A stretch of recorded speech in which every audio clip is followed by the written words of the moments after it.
भारत माता की।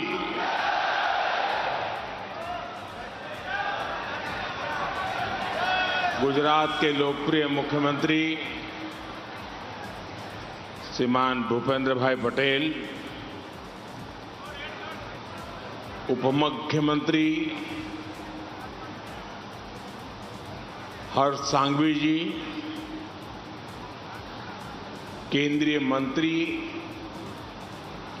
और संस्थापक ट्रस्टी मनसुख भाई मांडविया, सरदार धाम के अध्यक्ष गगजी भाई सुतारिया जी, दुष्यंत भाई पटेल,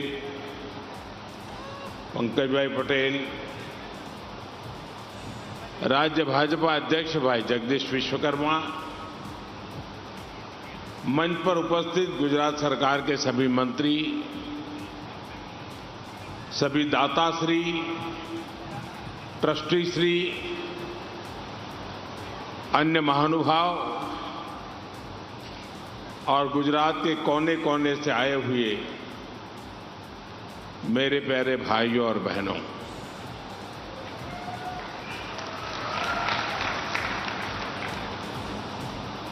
आज का ये दिन किसी पुण्य पर्व से कम नहीं है।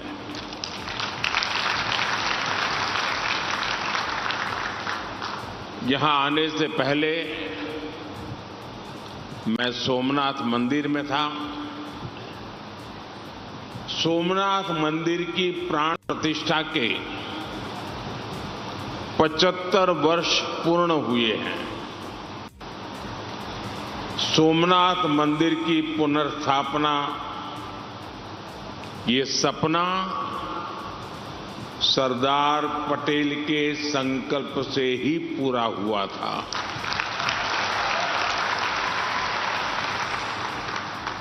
इस अवसर पर प्रभास पाटन में सोमनाथ अमृत महोत्सव मनाया जा रहा है और उसी दिन यहां बड़ोदरा में सरदार धाम से जुड़े एक अत्यंत महत्वपूर्ण प्रोजेक्ट का लोकार्पण और शिलान्यास भी हो रहा है। डॉक्टर दुष्यंत और दक्षा पटेल कॉम्प्लेक्स का लोकार्पण, शिक्षण सहाय योजना का शुभारंभ,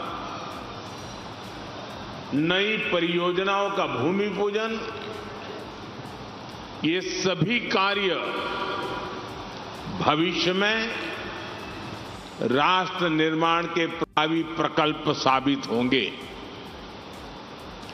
एक तरह से ये संस्थान युवाओं के लिए भविष्य के कैरियर के लॉन्चिंग पैड का काम करेंगे। मैं आप सभी को, समाज के सभी लोगों को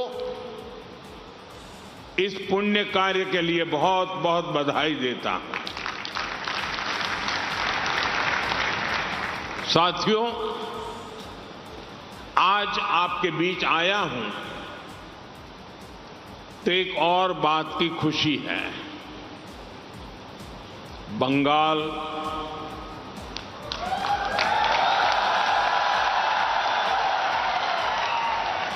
असम और पुडुचेरी के नतीजों ने पूरे देश में ही उत्साह का माहौल बना दिया है और उसके साथ साथ आप सबने भी मिलकर एक इतिहास बनाया है। गुजरात निकाय और पंचायत चुनावों के परिणाम भी बहुत शानदार रहे और इसकी भी चर्चा पूरे देश में हो रही है। साथियों, गुजरात के लोगों ने हमेशा राजनीतिक स्थिरता को महत्व दिया है। ये यहां के लोगों की राजनीतिक दूरदर्शिता है। वो जानते हैं कि राजनीतिक स्थिरता का महात्म्य क्या होता है और जहां राजनीतिक स्थिरता होती है वहां अर्थव्यवस्था की गति और तेज हो जाती है। गुजरात ने ये बात बहुत पहले समझ ली थी।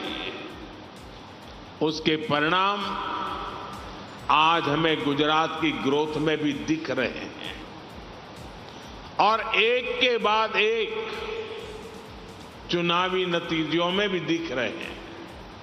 साथियों, आप सभी के बीच आना,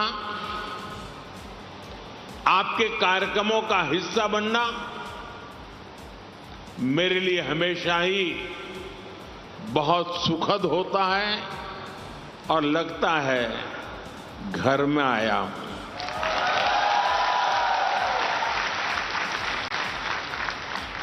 क्योंकि आपके बीच आकर समाज की शक्ति का एहसास होता है। हम सभी जानते हैं कि जब भी कहीं पर वास्तविक बदलाव होता है वो समाज की सामूहिक ताकत से ही होता है। खासकर जिन जिन समाजों ने शिक्षा को प्राथमिकता दी है, शिक्षा में समान भागीदारी को अपना लक्ष्य बनाया है, वो समाज हमेशा आगे बढ़े हैं। उन्होंने नई ऊंचाइयों को छुआ है। इसलिए भाइयों बहनों, सरदार धाम के हर प्रयास में जब भी मुझे मौका मिलता है मैं हमेशा आपके साथ खड़े होने का प्रयास करता हूं।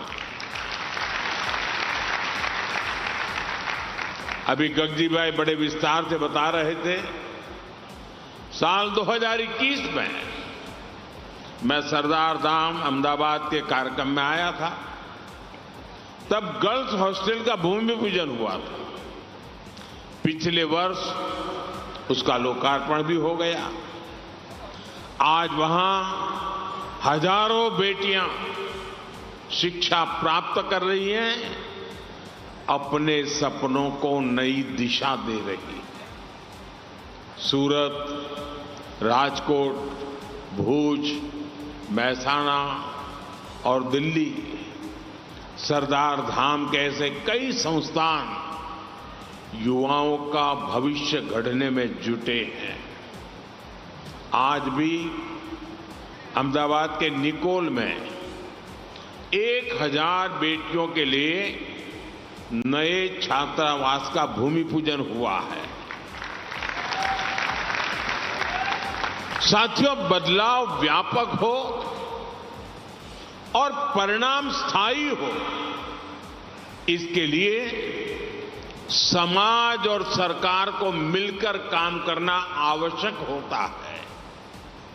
इसीलिए आज शिक्षा के क्षेत्र में जमीनी हकीकतों के आधार पर काम हो रहा है। राष्ट्रीय शिक्षा नीति इसका बहुत बड़ा उदाहरण है। आज युवाओं की राह से रोड़े हटाए जा रहे हैं। भाषा के आधार पर होने वाला भेदभाव खत्म हो रहा है। आज जोर केवल किताबों और डिग्रियों पर नहीं है, स्किल डेवलपमेंट और इनोवेशन को पढ़ाई का हिस्सा बनाया गया है।